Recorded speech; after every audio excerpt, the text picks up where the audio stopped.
تلك الرسل فضلنا بعضهم على بعض آمنت باللہ صدق اللہ مولانا العظیم۔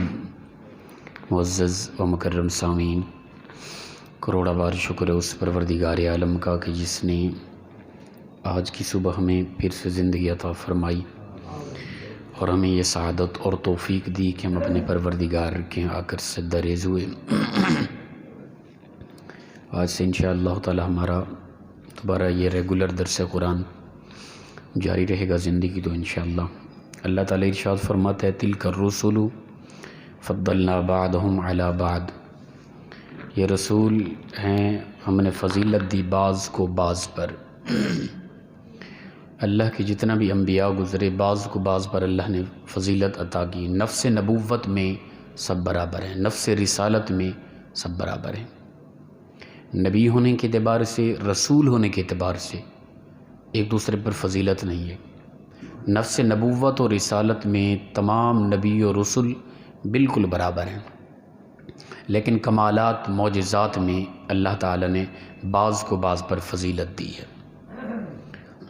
بعض انبیاء کو کچھ معجزات عطا کیے گئے،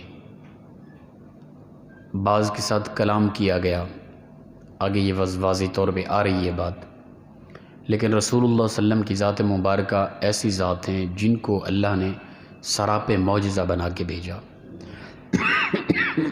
پچھلے انبیاء کو جتنا بھی معجزات اللہ نے عطا کیے وہ تمام کے تمام بیک وقت اکٹھے اپنے محبوب کو بھی عطا فرما دیے۔ پچھلے انبیاء میں سے جو بھی نبی اور رسول آتا وہ ایک وقت کے لیے نبی ہوتا، ان کی شریعت ایک وقت کے لیے ہوتی، ان کے بعد اور جو بھی نبی آتا وہ اور نئی شریعت لے کر آتا، اور ایک علاقے تک محدود ہوتی، ایک مدت تک محدود ہوتی۔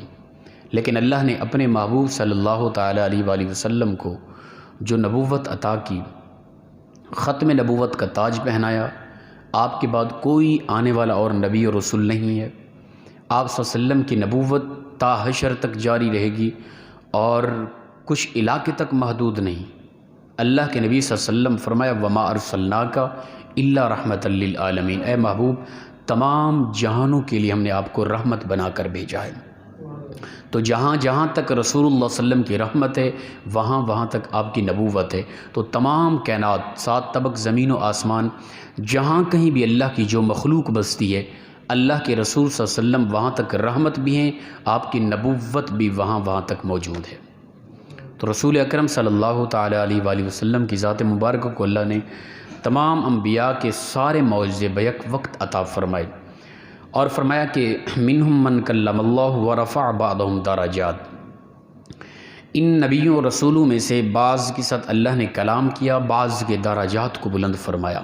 درجات کی بلندی سے مراد رسول اللہ صلی اللہ علیہ وسلم کی ذات مبارکہ۔ مفسرین لکھتے ہیں کہ اللہ نے سب سے زیادہ بلند درجہ جس نبی کو عطا کیا نا وہ رسول اللہ صلی اللہ علیہ وسلم کی ذات مبارکہ ہے۔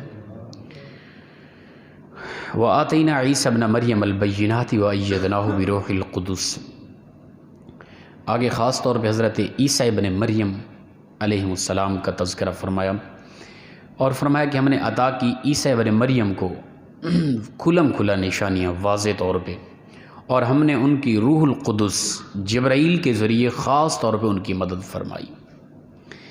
یہ حضرت عیسیٰ ابن مریم کے متعلق مختلف 2 گروہ بن گئے تھے، یہود و نصارہ۔ نصارہ نے اللہ کے پیغمبر عیسیٰ علیہ السلام کو اللہ کا بیٹا مان لیا تھا ان کے معجزات و معاملات کو دیکھ کر۔ یہودیت نے انسان ماننے سے بھی انکار کر دیا، استغفر اللہ، اس قدر توہین کی، یعنی اس قدر متضاد یہ 2 گروہ بن گئے۔ ایک کا نظریہ تھا کہ کچھ بھی نہیں مانتے تھے، توہین کرتے تھے اللہ کے پیغمبر حضرت عیسیٰ ابن مریم کی۔ ایک گروہ وہ تھا جنہوں نے ابن اللہ کہہ دیا، یہ جنہوں نے خود خدا کہہ دیا حضرت عیسیٰ ابن مریم کو۔ دونوں غلطی پر تھے۔ اللہ کے انبیاء کے متعلق یہی ہے کہ ان کی محبت میں اس قدر آگے نکل جانا کہ خدا کے برابر کر دینا یہ شرک کہلاتا ہے، یا نبیوں کی محبت میں ان کی نفرت میں اس قدر پیچھے چلے جانا کہ ان کا انکار کر دینا یہ کفر کہلاتا ہے۔ شرک اور کفر خاص طور پہ اللہ کے نبیوں کے معاملے میں ہی ہوتا ہے، یاد رکھیں۔ بعض نے انبیاء کے پتلے بنا کر ان کو پوجنا شروع کر دیا، مشرک ہو گئے۔ بعض نے انبیاء کو اللہ کا بیٹا کہہ دیا، مشرک ہو گئے۔ بعض نے انبیاء کو خود خدا کہہ دیا، معبود کہہ دیا، مشرک ہو گئے۔ کچھ لوگوں نے اللہ کے انبیاء کا بالکل ہی انکار کر دیا یا اپنی مثل کہنا شروع کر دی، جس طرح ہم ہیں اسی طرح عام انسان ہوتے ہیں نبی۔ وہ گمراہ ہو گئے، کافر ہو گئے۔ یہ کہہ دیا کہ جس طرح عام ایک علاقے کا چودھری ہوتا ہے، ایک بھائی ہوتا ہے بڑا، جس طرح اس کا ادب ہوتا ہے، احترام ہوتا ہے، نبی اسی طرح ہی ہوتے ہیں۔ یا ویسے نبیوں کی توہین شروع کر دی، نبیوں کو کچھ بھی نہ مانا، ایسے لوگ گمراہ ہو گئے، مرتد اور کافر ہو گئے۔ تو یہ دو طبقے ہیں بنیادی طور پہ، مشرک اور کافر۔ اللہ کے نبی انبیاء کو مانیں اس حد تک کہ اللہ کے بعد کائنات کے اندر سب سے عظیم مقام اللہ کے انبیاء کا ہوتا ہے۔ ان کے اندر کوئی نقص عیب تلاش کرنا یہ امتی کا کام نہیں ہوتا کسی حوالے سے بھی۔ تو ان کے اندر دو گروہ ہو گئے۔ ایک وہ تھا کہ جو حضرت عیسیٰ ابن مریم کو خدا یا ابن اللہ، اللہ کا بیٹا یا خود خدا کہنا شروع کر دیا۔ دوسرا یہ تھا وہ کچھ بھی نہیں مانتا تھا۔ پروردگار نے دونوں کی تردید فرما دی، فرمایا کہ وَآتَيْنَا عِيسَى ابْنَ مَرْيَمَ الْبَيِّنَاتِ، ہم نے عطا کیا عیسیٰ ابن مریم کو۔ مریم کا وہ بیٹا ہے، وہ اللہ کا بندہ ہے، وہ انسان ہے، وہ اللہ کا نبی ہے، خدا نہیں ہے۔ یہ نصارہ کی تردید فرما دی کہ وہ اللہ کا بیٹا بھی نہیں، خدا بھی نہیں، وہ ابن مریم ہے، مریم کا وہ بیٹا ہے۔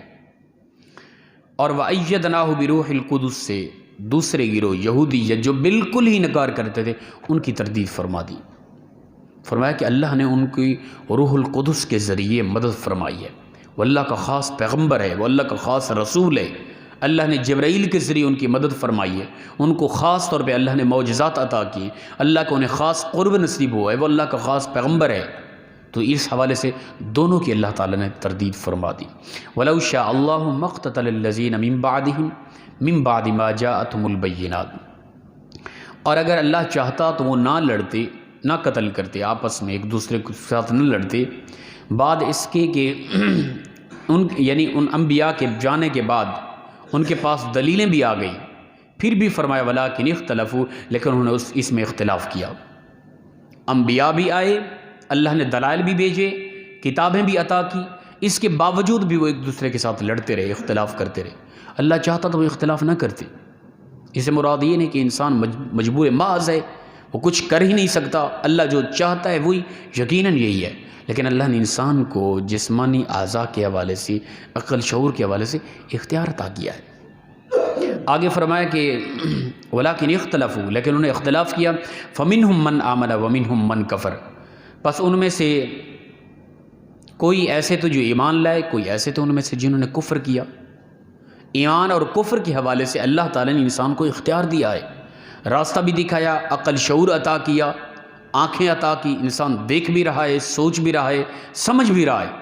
اس کے باوجود انسان کو علم بھی ہے کہ سیدھا راستہ کون سا ہے، اس کے باوجود وہ غلط راستے پہ چلے، تو اللہ نے انسان کو اختیار دیا ہوا ہے۔ اور فرمایا وَلَوْ شَاءَ اللَّهُ مَا اقْتَتَلُوا، اور اگر اللہ چاہتا تو نہ لڑتے وہ، وَلَٰكِنَّ اللَّهَ يَفْعَلُ مَا يُرِيدُ، لیکن اللہ کرتا ہے جو بھی چاہتا ہے، وہ کر دیتا ہے۔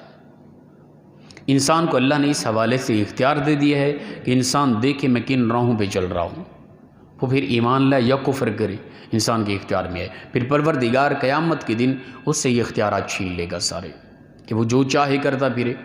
اب پروردگار نے مجھے اختیار دیا تھا، میں چاہتا نماز کی طرف نہ آتا، اس نے کچھ نہیں کہنا تھا، لیکن اس نے مجھے توفیق بھی دی ہے۔ توفیق اس حوالے سے ہم کہتے ہیں بعض اوقات کہا جاتا ہے نبی نماز کے لیے تو ساتھی آگے سے کہہ رہے تھے انشاءاللہ اللہ چاہے گا تو ہم پڑھیں گے۔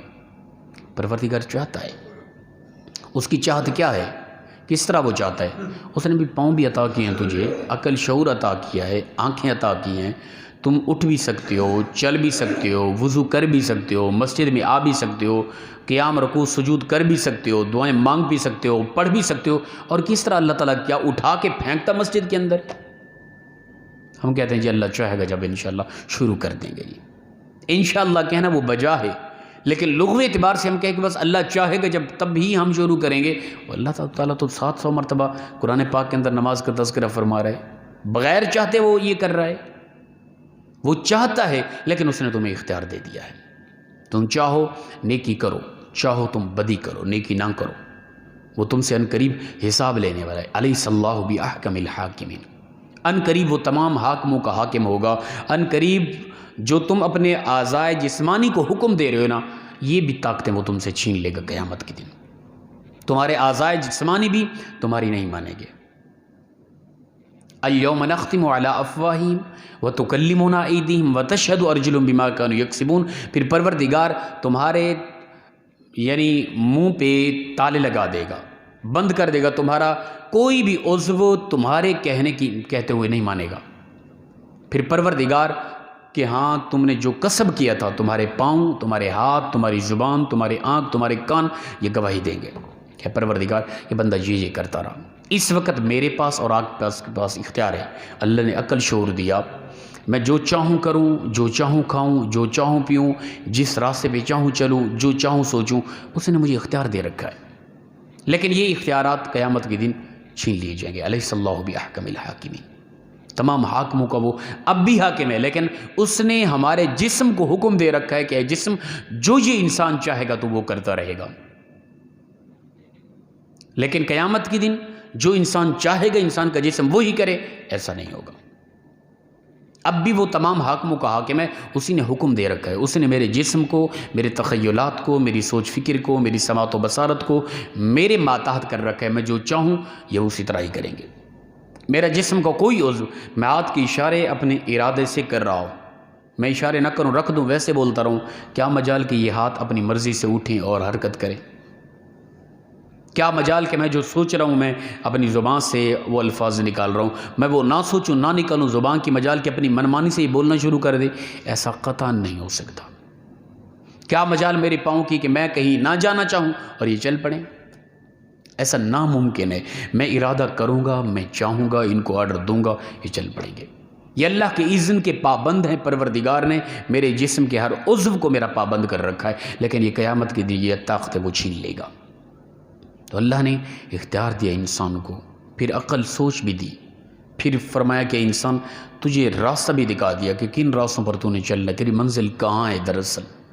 اس کے باوجود بھی انسان بھٹکا پھرے، انسان اختلاف کرے، نہ مانے، اپنی من کی مانے، نفسانی خواہشات کی مان کر اسلام کو اس طرح بدلنے کی کوشش کرے، پھر انسان کی بڑی پکڑ ہوگی. تو پروردگار نے انسان کو اس حوالے سے اختیار دے رکھا ہے. میں اور آپ دیکھیں ہم اپنی منمانی اور نفس خواہشات کے مطابق چل رہے ہیں یا اللہ کے کہنے کے مطابق ہم اپنے اعضاء جسمانی کو استعمال کر رہے ہیں. اس طرف ہم نے ضرور توجہ کرنی ہے.